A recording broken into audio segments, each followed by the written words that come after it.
Yes. Hey, awesome. But just you wait, Sonny. That's not our. You'll be doing the same thing. I remember. Oh, I know, I am already. Nice meeting like this. Well, we're going to go ahead and start, and we can get stragglers in if anybody else decides. 37 years with the Salish Kootenai tribe as their fire department, and he's now on the board of directors for FireSafe.org. And I really appreciate him coming over from Polson and volunteering his time to do this.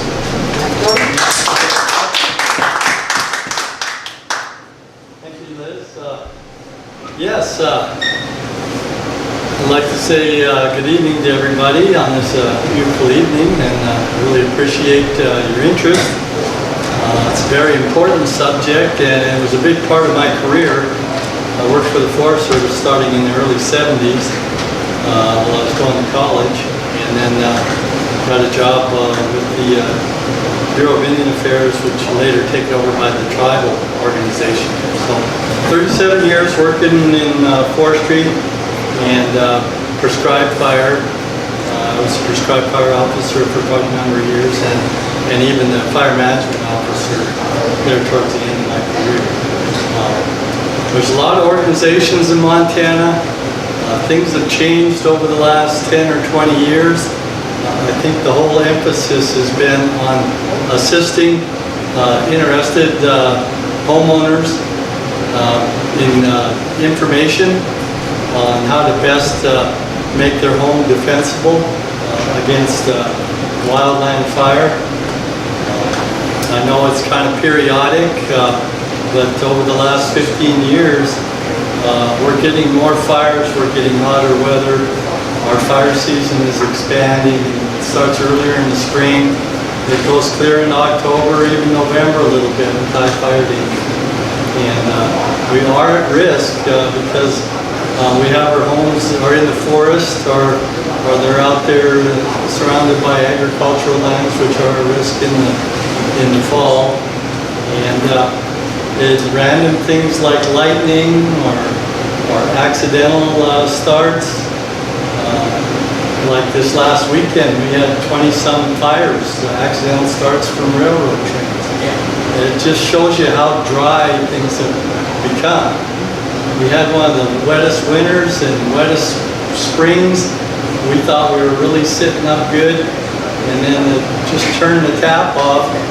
And some areas on the reservation here in our neighborhoods, they're ready to burn. We haven't seen rain since June 8th in a lot of cases. So, you know, we'll keep that period there. Just time to keep your heads up. But today's program, I'm from FireSafe Montana. It's something I joined the organization after my retirement about a year ago. Do similar things that the Department of Natural Resources or the state DNRC does, and the Forest Service.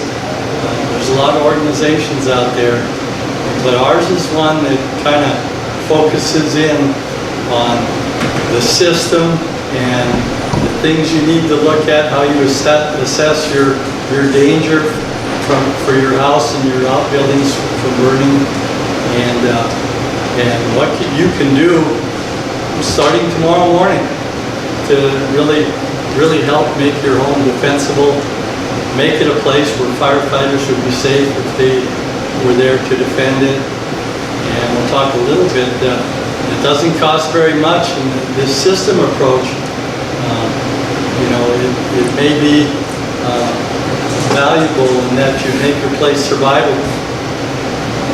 The fires are getting so hot and growing so quickly that sometimes firefighters can't get in there. They have to wait until the fire passes.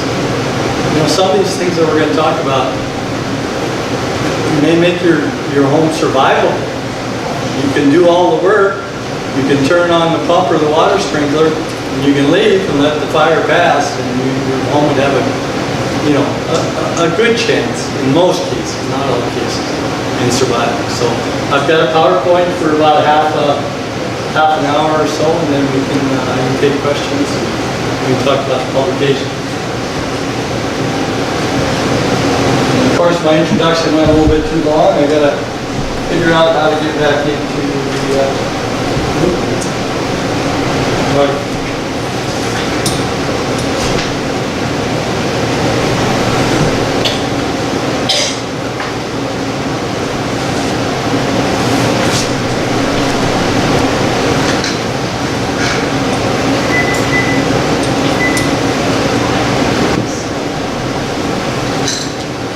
Sorry, I'll have to cue it up again. No, actually, Ed LeBear, I believe, was the person that you talked to, Liz.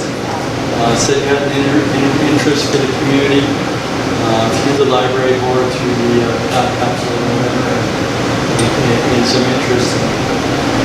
I got a day that's approaching 100 today, and like talking about how our firing season is just very, very timely. Subject.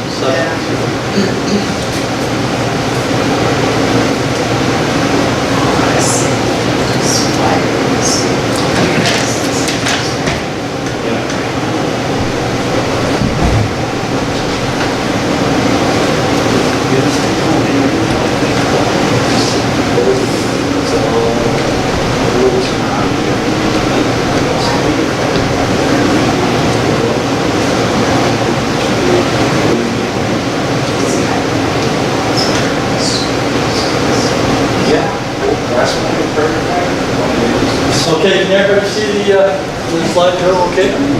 Okay. FireSafe Montana, like I said, it's been an organization that was created in 2006. It was an ad hoc group at that time, agency people, home builders, the state of Montana Department of Labor. You know, it's an organization that probably has 50 or 60 representatives at this time. But what the emphasis is, we get funded by Homeland Security, or the Fire Emergency, or the FEMA organization, Homeland Security, to distribute educational material, to go out and give presentations. These handouts we have are ones that we developed and created to get distributed to the folks. And I guess our mission is to get the word out there that as a homeowner and living in the urban interface or the intermix, that you have a responsibility to do some work to defend your home. There are programs that will help you. Here maybe some fuels mitigation. There are professional people from all these federal and state and tribal organizations that will come out and visit with you and do an assessment. Those things are readily available. And they'd be ready. You could call somebody tomorrow and get started on the whole process. But it's just how you can work with a home, and maybe you have to do retrofit work, or maybe you're building a new home, and you want to do it right from the start. Use the right building materials, do the right thinning, put the lawn in the right place, do those type of things that we're going to talk about. Take care of it. The Void, Wildland urban interface, that's the area where human-built structures and infrastructure, barns and outbuildings we call them, abut or mix with naturally occurring vegetation types. But most of the time we talk about the local trees or vegetation that's around us, but you also talk about highly volatile sagebrush fuels, especially here in the Big Valley here. You get towards the height of the summer, and especially into the early fall, there's the volatile oils in the sagebrush. It gets dried out to a point where it's just, you know, then the flames can be 15, 20 feet high in a brush tank.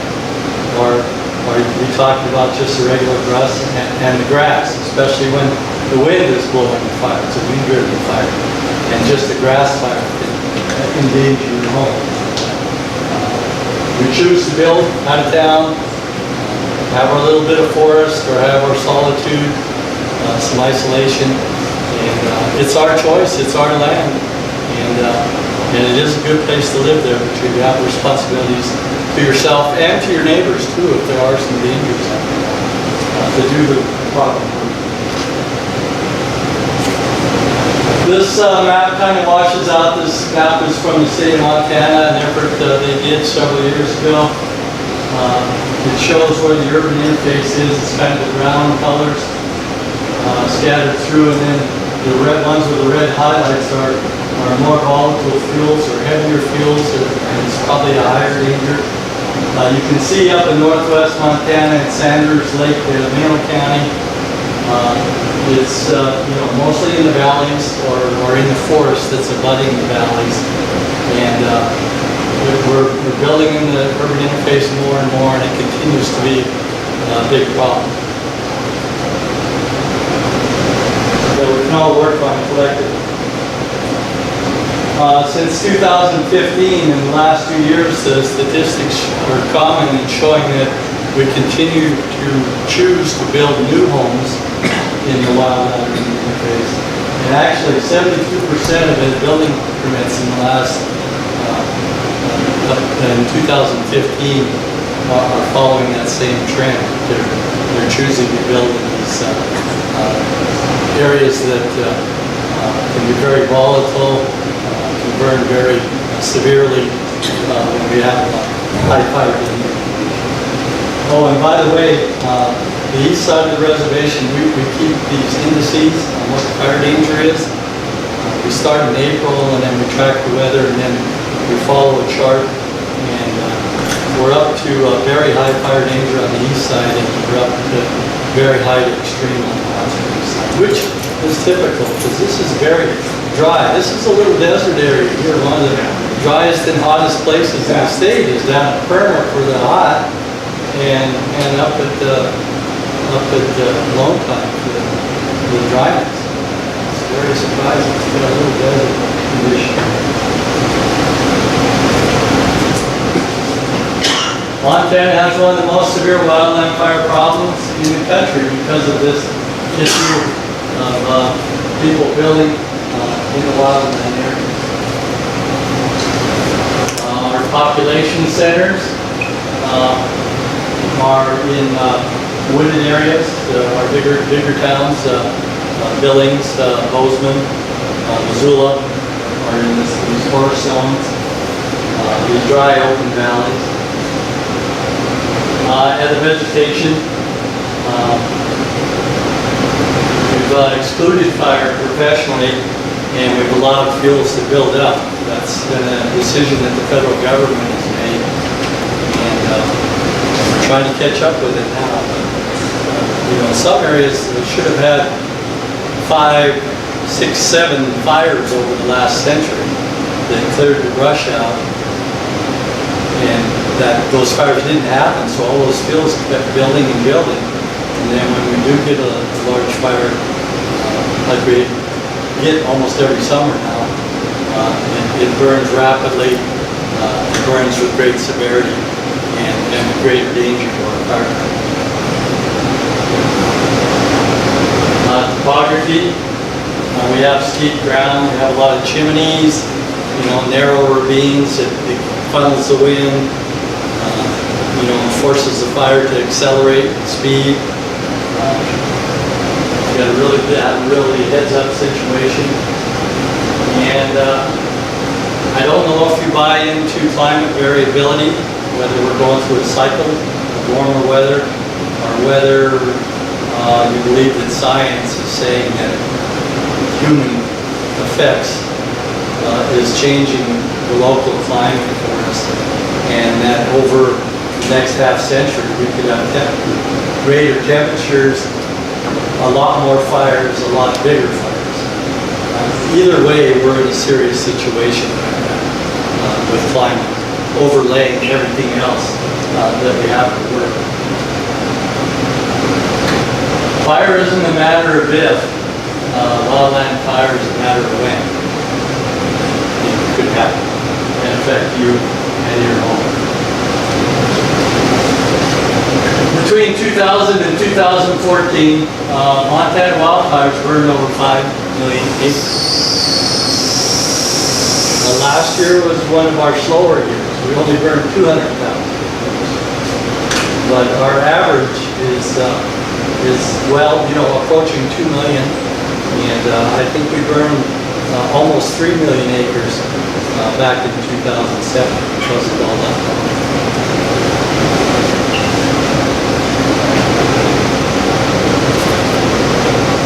Over that 14-year period, there were 1,400 homes in the state.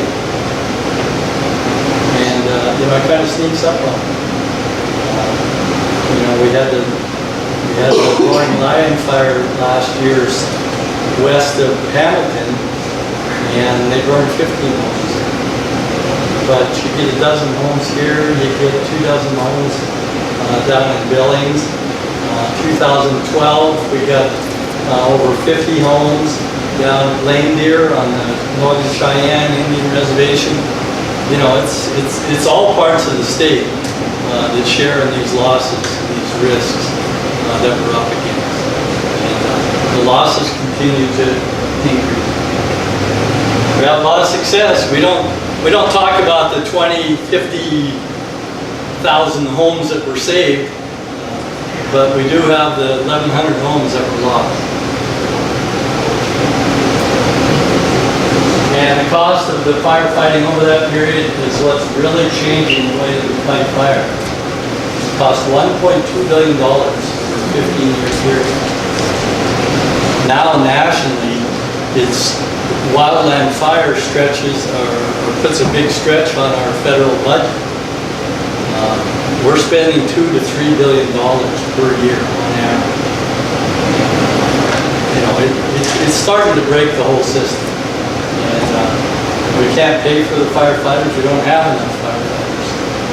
And, it gets more expensive for the aircraft. I know they've got responsibilities to save homes, but they're breaking the bank with the seriousness of the situation. Local conditions. This is a picture over by Helena. I don't know if you drove over there 5 or 6 years ago. Yeah. Your head is, you're just standing Oh, in the yeah. middle of the screen. I wonder if you could step to the left or something while you're talking. It's wild. There we are. It's moving. They had pine beetles go through. It's a natural process. It goes through every 30 or 40 years in parts of the forest in Montana, and it kills pine trees. And if you drove over Rogers Pass or over McDonald Pass over Helena 5, 6 years ago, the pine beetles, the whole hillside wasn't green, it was red. And you drive through there now and it's all gray. It's standing dead trees. So part of the natural process is to increase fire danger. Local conditions is really driving the potential for the destructive fire. People choose to build homes within or near wildland areas, and it's a nice, green, lush, very beautiful wilderness, and the pine beetle comes through, and it's just a standing, open forest environment. It's just there's great potential for burning. These areas are often covered with flammable native vegetation. Maybe desirable for some and considered natural, but with some of these areas, because of fire exclusion, because of the fuels buildup, they're anything but natural. They're unnatural, high danger areas in a lot of cases.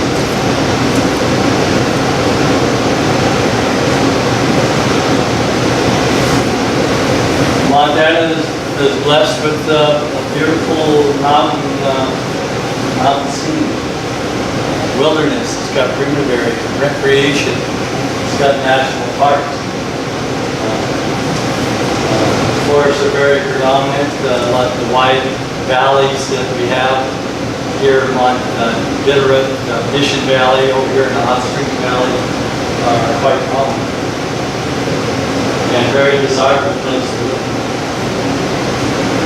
But fire danger exists in this environment as well, and it goes hand.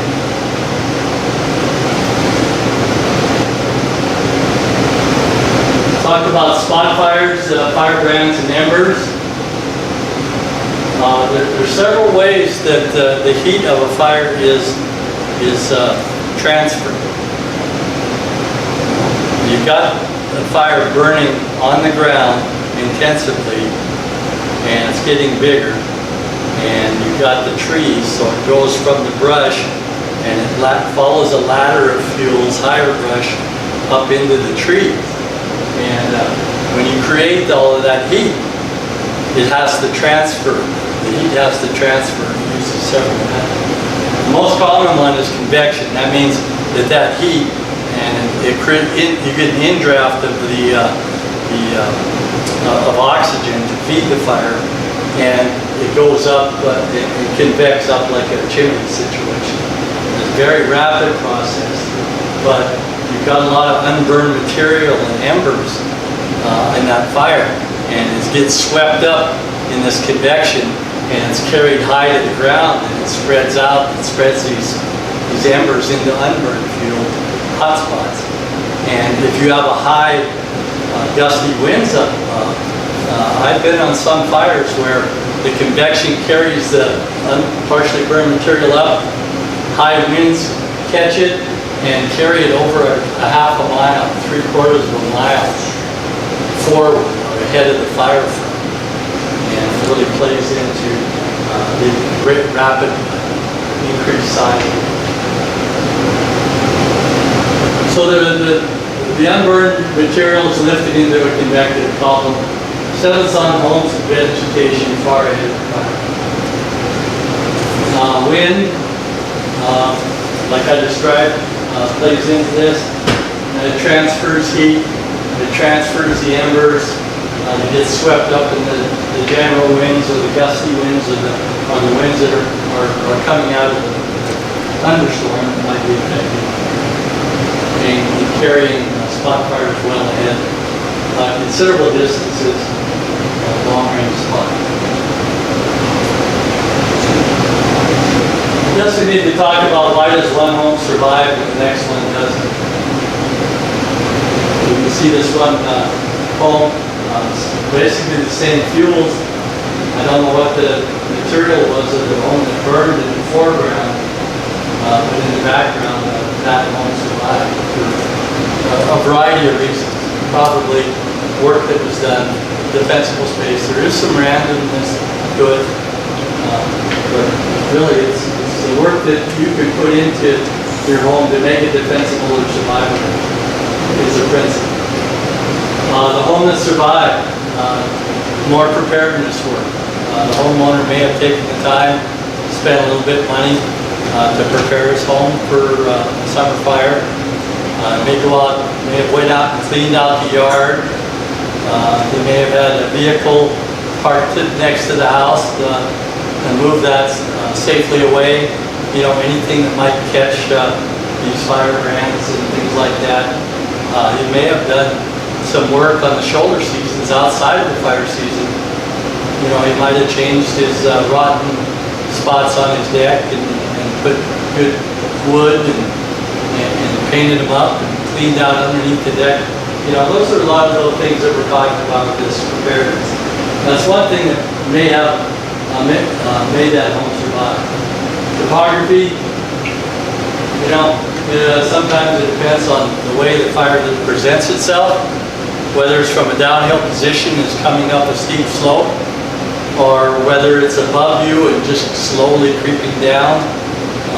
You know, it depends on where the fire occurred and how things are aligning, how the fire started and how that aligns with a steep slope or a mild slope, or how the winds may come in and follow up a chimney into a saddle, which would be a high risk situation. If the home was in a more flat area as part of that choosing your location, it can make a significant difference on your home survival. And higher ignition resistance standards. The one handout is the ignition standard book there that FireSafe Montana produces with the Department of Labor. A new home, or if you're looking to retrofit problems in your home for this defensible space, you can use higher standard fire-resistant material. And some luck. There's certainly luck involved with homes survival. Homes ignite from direct flame contact. That means that the flame comes along on the ground. You may not have had a nice green lawn around your home, so it comes up in a brown, dried out situation, and it burns right to the side of the home and burns up the deck and then destroys the home or burns the siding or something like that. That's direct contact is one method of home ignition. Radiation. We talked about the ignition zone. If you do a good job within the first 100 feet with a green lawn and fire-resistant plants and not having dead trees within that area and thinning your trees out, your house can survive if the fire burns within 100 feet. Your house can still survive the direct radiated heat from the fire. And a lot of the homes down there at the Roaring Line Fire last year in the Bitterman burned from direct contact because they didn't clean up all the litter. But a lot of them survived a lot of the radiated heat that crown fire. Nice from Embers as well. Okay, this is a fire that was down in the Big Timber area down by Columbus, Billings, Montana. 2004, we lost 60 homes on that fire. And I could point out that you can see where the main home burned, but the garage off of the pavement there and other portions survived. There was a huge green lawn on both sides. But in that top corner there was a little bunch of trees there. And I don't know whether it was embers that got in the trees that crowned out and got into a pile of firewood on the edge of the home, or whether there was an old vehicle there that started fire and then the vehicle fire started the house fire. It looks like they had a weak spot up in that top side. They were taking care of that little corner, everything else was covered. Their home should have survived, except for that one little corner that might have been neglected, or they didn't see something as a potential hazard. And that's part of that system of trying to make your house defensible. This was a good one here. The whole place survived. You didn't have to have a real big lawn around there. Not many trees. You had deck, you had concrete, you had things like that around the house so that the embers could start a fire right next to the house and start the fire from the right front. I have a poor picture. It's a house in the middle of a meadow. Must have got an ember storm. Must have come over and caught on a shingle roof or something. Or got caught in dirty gutters. For them.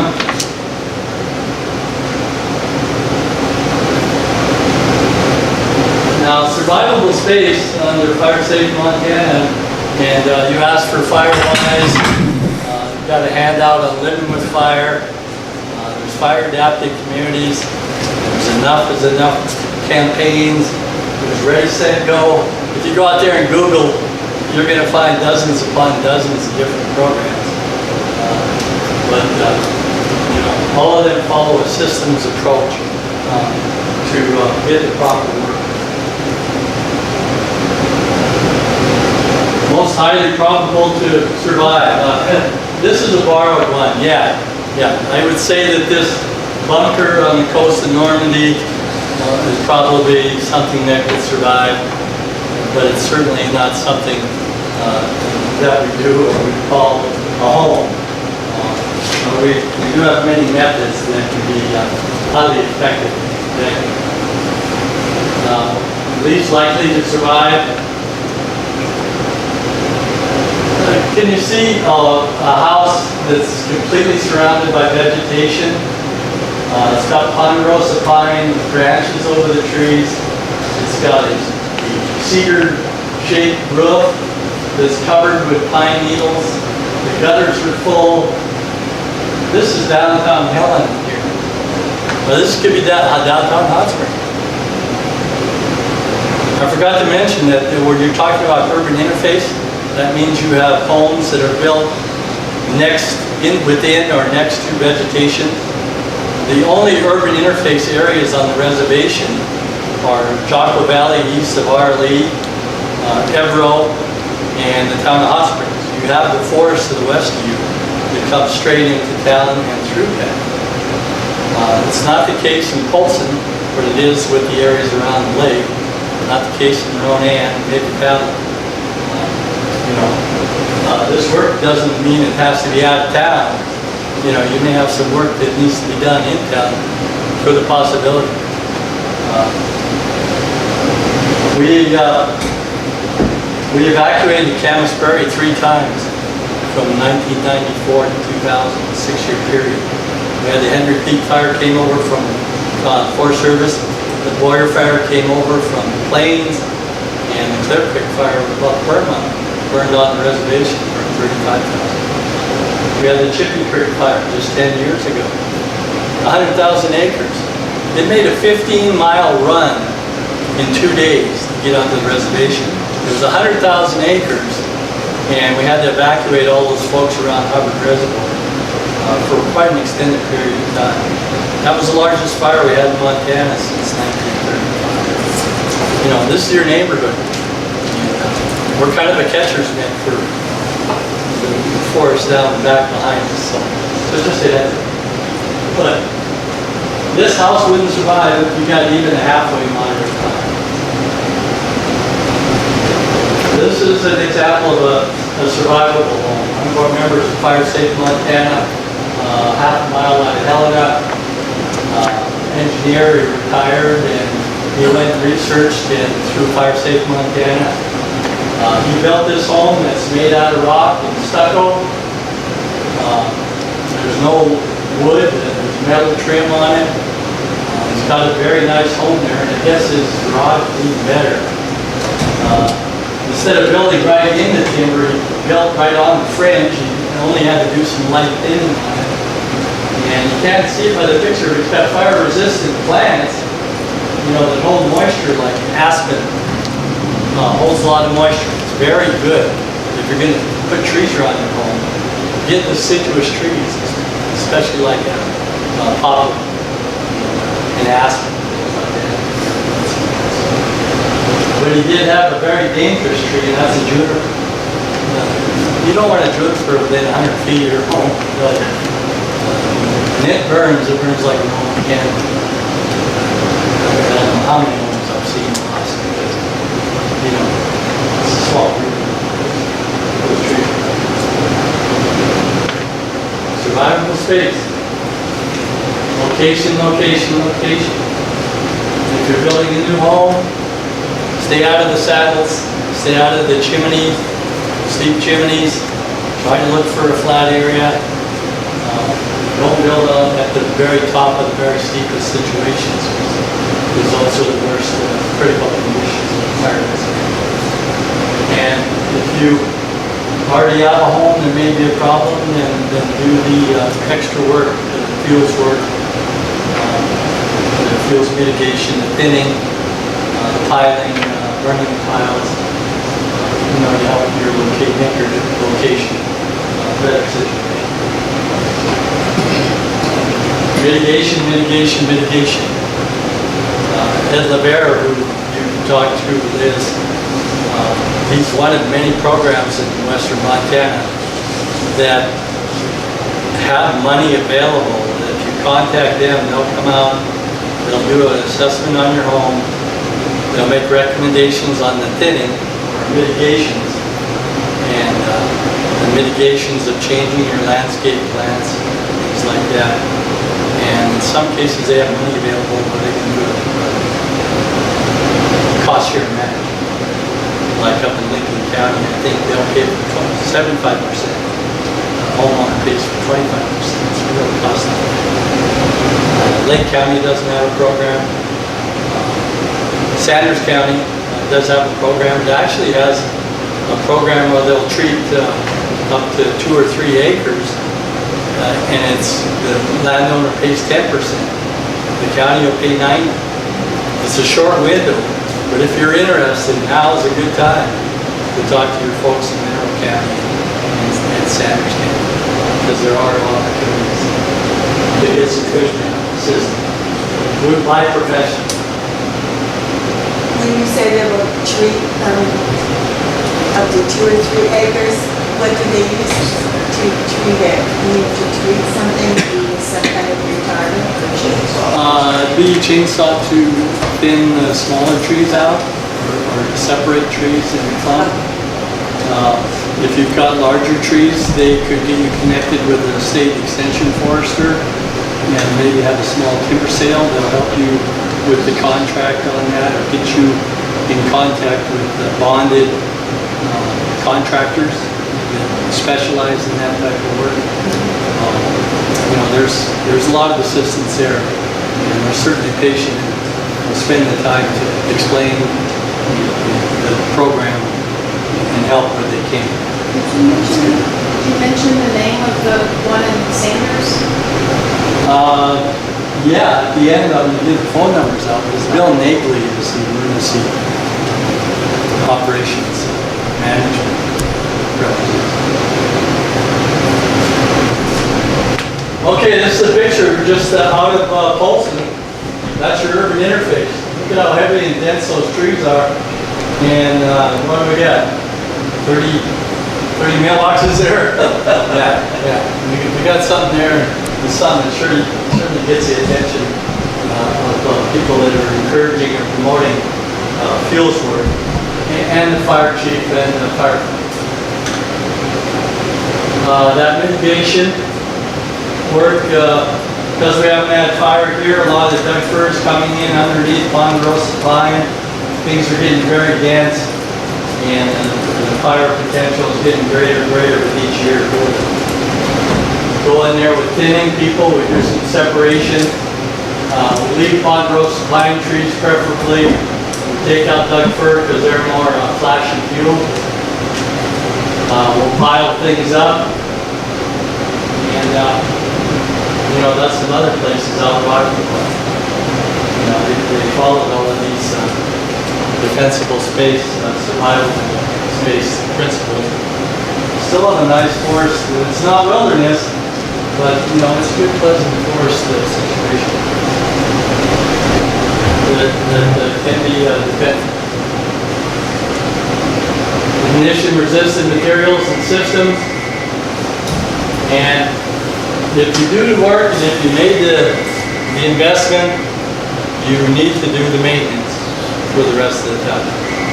They'll help you with this cost share money, but then it's you as the landlord that has a responsibility to take care of things.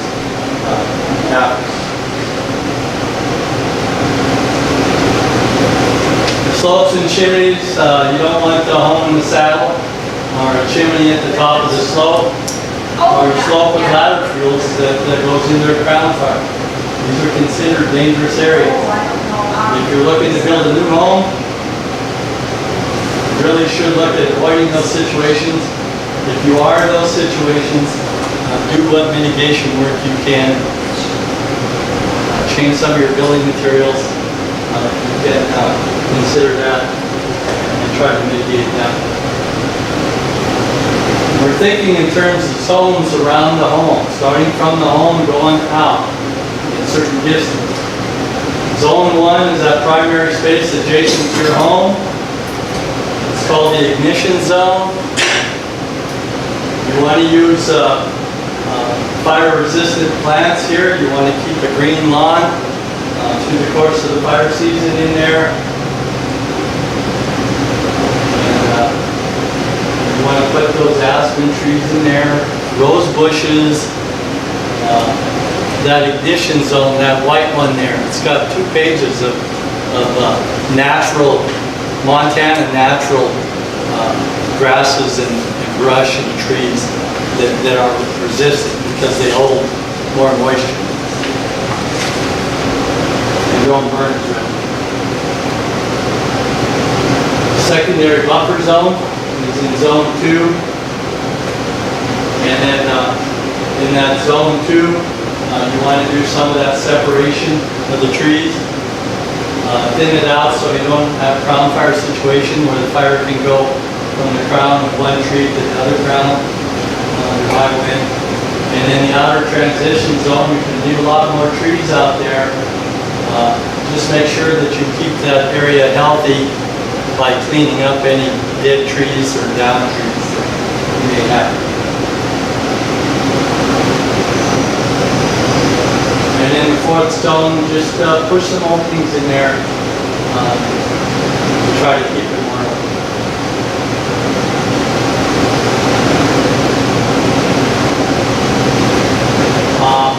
There's some other things following the system approach. Once you've done your work, have proper identification, have a ready, set, go program, have your road signs up, have your house number up, so that the firefighters can follow you. If you do have a hydrant, make sure that it's cleared out and readily available. Make sure that the fire department ensures that the hydrant can work, that your water system works as all, and that you have good access. Access is always important. It's extremely important and often overlooked. If you're building a new home, make sure that your road is built to a standard, that big fire engines that protect homes can easily come into your home area, that the switchbacks are big enough and proper enough to meet certain specifications, and that firefighting trucks can get in there and also get out quickly or easily if they need to.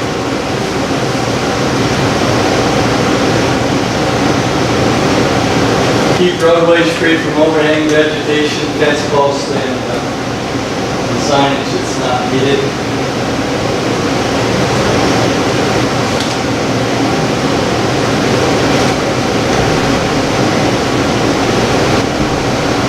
A 16-foot wide right of way.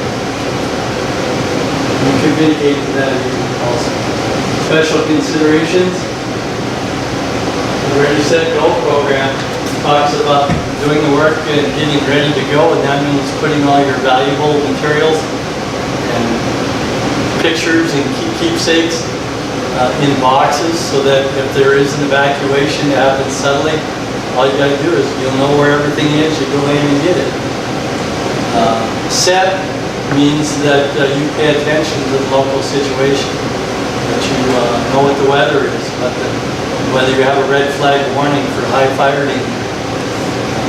You listen to any special notices from the local fire authority. And then the third principle of Ready, Set, Go is that you have everything lined up and done beforehand, and if they call for evacuation, you go to your vehicle, stuff's packed already, and you go. Good city. Just some pictures we've seen of some ugly situations. If you got gutters and fine rows of pine trees, Doug fir trees, you're going to need to clean your gutters a couple times a year because the embers right straight into that.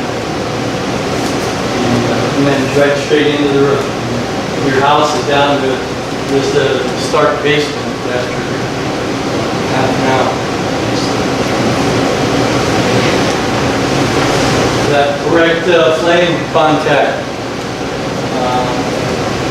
is a particular hazard because the owner didn't clean up underneath the staircase or up against the wall. They let all that duff and litter stay there. And fire happens so quick you don't have time to go rake things out. Do it before the fire season, before the fire gets in. Or if you have a hot fire, you go home tomorrow and just start cleaning it. It doesn't cost anything, it just takes a little time. Vents are important. Some of the older homes are built with these roof vents, but you have to have, the screening has to be 1/8 of an inch in size. And some of the older ones are bigger sizes. And a lot of those embers, a lot of houses burned down. Where everything was good except for the embers that got in through that screen. And you can retrofit that by just simply getting the old screening down to the proper standard. It was really pretty. Nice log home, log staircase. And they got one of the most common ember catchers around is firewood that's stacked against the home. You go to these pamphlets where you Google the whole process. Your firewood should be in a little separate shed, or it should be stacked at least 50 feet away from the home in all cases. But that's a lot of work in that, pretty deep design. Deck furniture, another hammer catcher. Watch it. And even the welcome mats there, houses that burned down for just hammers that were caught in the welcome. Getting pretty close to the end. They followed with the Class A materials. They've got the fiberglass roof. They've got the composite 30-year siding on there. They've got the triple pane glass. There's some old sliding glass doors that are double pane, and the radiated heat from the fire was 80 yards away, and it was so hot that the heat went through the old sliding glass windows and weren't up to a building standard and caused the drapes on fire and burn the house from the inside. We've had cases on that. And they've got the deck closed off and cleaned up with the green lines. So Firescaping, keep your area green, use low brush, use fire-resistant plants, use non-combustible mulch, use small gravel or river gravel or whatever instead of the wood chips or those type of things. Avoid evergreens, spruce trees or Doug fir near the structure, and keep wood fencing away from structures or flooding structures. And final comments. With the interest and with the resources that are out there, you can go through and you can, without great cost in most cases, prepare your home to survive a fire. You can do the work good enough that if the fire's approaching on a 2-mile wide front, like Chippy Creek did, that you can turn on your sprinklers around the house or just the sprinklers in your yard, and you can get in your car and you drive away, and after the fire goes through, you can come back, and there is a chance that your house survives without firefighters.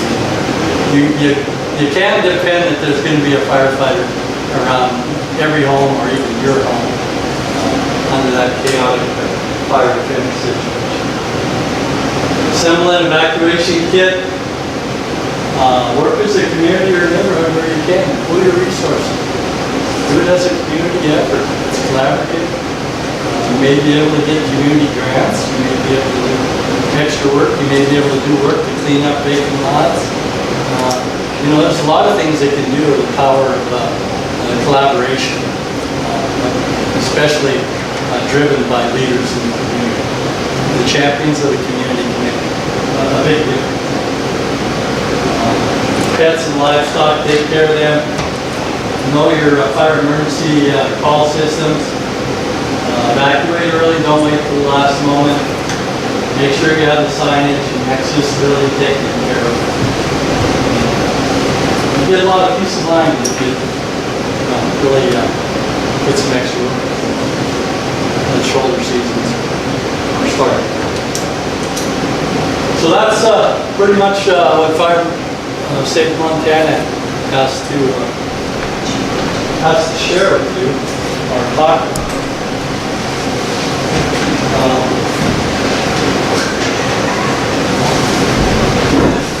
There's some internet sites You can Google and find several of these.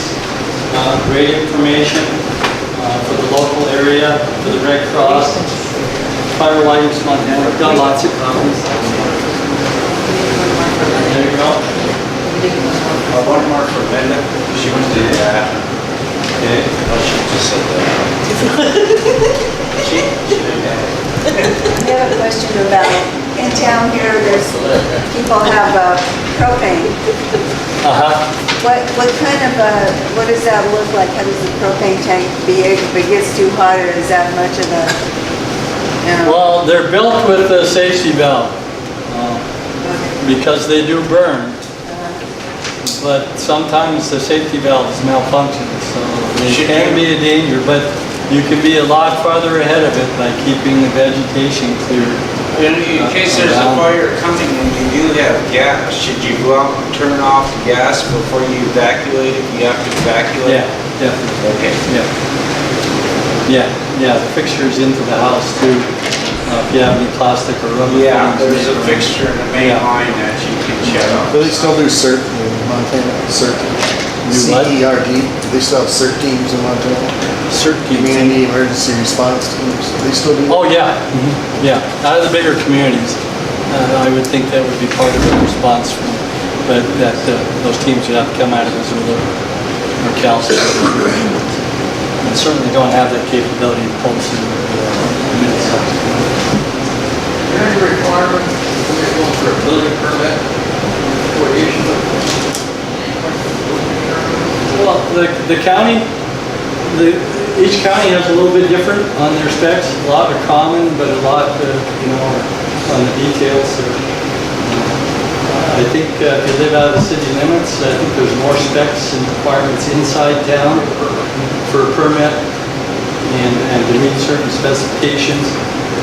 The state of Montana passed a state law that you had to follow certain specifications for building material, location of homes, but through the legislature, 4 years ago, but it's voluntary for the county. So the politics played into it. So I think there's 3 counties out of the 56 in Montana that have adopted the specification under that non-mandatory state law. I'll be right back. After the back part of this started, the fire area a few years ago. Struggle between state and federal authorities. And it got caught by Congress and modified it here. Yeah. The state would use it and federal would use it. Has that been changed? Well, I know the state helicopters, the federal organizations like BIA and Tribe and the Forest Service won't use it because the bucket's too big. Yeah, that was right. And I think they wrote a letter to Zinke to overturn it, so it's on his desk. With the Blackhawks there, it's a continuing problem. It's one thing, it's another. That rubbed a lot of people wrong. I know. Out there, I know. the red shell thing. Yeah. Yeah. And we have problems. Some federal agencies like the BIA, they require special requirements to make sure that you're a safe driver. But the other agencies don't have it. It gets to be a problem when people come in from other agencies to drive our fire engines we can't use them. They have to meet our requirements. It's part of that continuing squabbles. Do the tribes do any prescribed burns up here? I know sometimes in the year they're burning, what people call burning slash, but do they ever do any prescribed burns out in this end of the rest, or? Yeah, I was on a field trip today with a journalist out of Missoula writing a story on the tribes burning, prescribed burning practices. And we were up here in Garden Creek, Marshall Gulch, in there. They burned several thousand acres there in the last four years. But if you've been out there, take a look at that. The underbrush is a lot of thinned out, and it's more grass, and a lot of the brush has been replaced by grass. You know, they're putting a lot of money. Their fuels program spends over $1 million a year for strike, and that's try to make forests safer, more healthy, more resilient to large fires. Yeah, they did a bunch of work right behind town here 10, 15 years ago, and it reduced the fire danger there for, you know, almost a mile west of town. So, And it still looks good, it'll too. help. That's good too. But it's time to start burning it again, to keep those fuels down. And that'll mean smoke, and that'll mean, you know, some fire danger. You know, the people that are authorized to do the burning are highly trained professional people. But they can get swept up in some, you know, unforecasted winds, or they can make mistakes. I guess we're human, but I'll tell you, they're trying to do their best job to keep the forest up and to protect people. One thing that I ran into, the issue with pets and evacuation is, you can't bring a pet to a shelter. So you really have to, in Montana, we really love our dogs and our critters. And we get up into these draws and we have horses and stuff, but the horse trailer breaks, and so it's really, really critical that the emphasis on, because people won't evacuate if they have pets. Yeah. I used to work in the Red Cross and we ran into that a lot. I mean, so literally you have to find place, usually it's the fairgrounds where you can store the animals and such, right? People really need to be up, know where the horse trailers are, how to get your livestock out, Yeah. dogs, because remember, shelters will not take animals, so. That's part of the preparedness. Yeah. You could call the local Red Cross tomorrow and find out what provisions they have for the community. I know that they have pretty Missoula's pretty up good on ones. it. Missoula, the Yeah. Bitterroot, Hamilton's very good. Yeah. But other communities, they don't have anything in place to take care of livestock. You know, it's something that you can find out where you go or what the options are. You should. Okay, I talked about folks, if you're part of this community that you want to look at work, say up in Flathead County, you can call Allie Evans with the DNRC. Does anybody have an interest with Flathead options, mitigation options? That small sliver of Flathead County up here.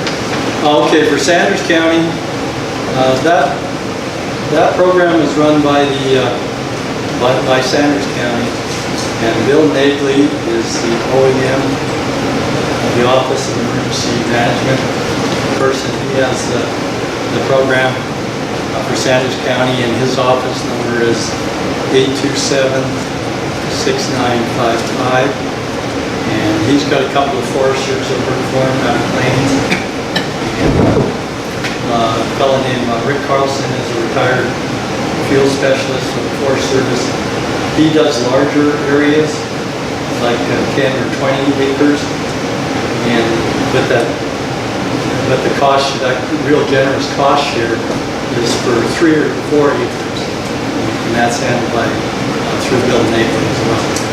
And then for the tribes, I didn't talk about the tribes much. They only get funding to treat tribal trust lands or allotted lands. And they can do fuels work, mitigation, at no cost, but it has to be associated with the timber sale or something like that. And the tribe has no options to help people private feedlands.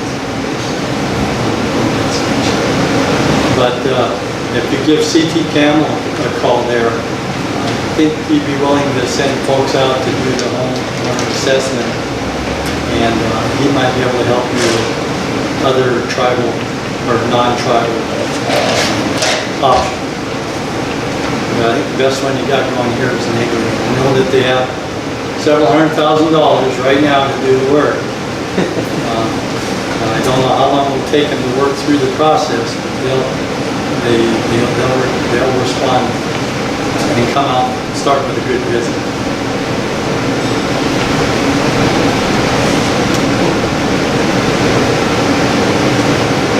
I got a question. Can I back burn into the fire? Start a fire? You go right into the fire so it burns itself out before it reaches my place. You could do it. Because my cabin's back in the woods now. Yeah. And it's really susceptible. Yeah. And then safe brush burn like crazy too. Yeah. By law, they can ask you to leave your home. Unless you have children or handicapped or disabled relatives or something. The sheriff's department has some authority there. If you did a back burn, you may be liable if your back burn goes off of your land and burns your neighbors. Yeah. That would be the big one. Consider. We had this situation at one, it was in a very rural area, and that one of the volunteer firemen decided he was gonna start a back burn. Oh, really? Yeah, he started the wrong place. The trouble is, we started way on the other side of the development and it caught and turned the whole Well, development. Took everything out. Yeah. Anybody else have any other questions? Thanks a lot, very good. Yeah. Thanks so much for coming. I really appreciate you. At least there's a few concerned citizens in town. Yeah. Well, the word will get out. What do you mean, we paid you $15? I still say that not even one of the fire department was here. Yeah.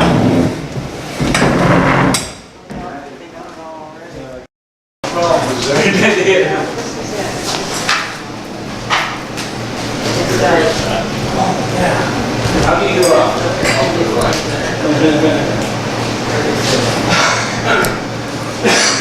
So I can call you at home and you can tell me, because you can look straight up Jake's Road. That's the first road. You come to Oxford. Well, she's my lady, up here on the rock.